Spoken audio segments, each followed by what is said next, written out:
ખરેખર ભાઈબંધ રૂપિયો કમાતો નહીં ને તે હવે તો ઘરવાળા એવું બોલે ને મેણો વપડી કંટાળી ગયો સહન થતા નહીં. આ તે ઘર છોડીને જતો રે પણ હમણાં જાઉં હેડ તો જતો રે.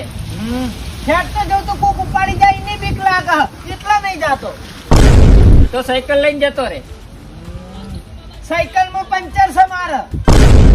તો બાઇક લઈને જતો રે. બાઇકમાં પેટ્રોલ નહીં. તારી ગાડી લઈને જતો રે. હપ્તા બાકી હતા લોન વાળા ઉપાડી ગયા. એક કામ કર, હા તું ટ્રેનમાં જતો રે. ટ્રેનમાં જવાની ના નહીં પણ ટ્રેન ત્યાં ટાઈમે પાટા ઉપર નેચી ઉતરી જાય ને એક્સિડન્ટ થઈ જાય એ બીકે નહીં જતો ટ્રેનમાં. તો પ્લેનમાં જતો રે. પ્લેનમાં એટલા બધા પૈસા નહીં. એક કામ કર, તું મેણા વાપરીને ઘેર ને ઘેર પડે રે. તું ક્યાં જવાના લાયક નહીં. પણ મેણા સહન થતા નહીં.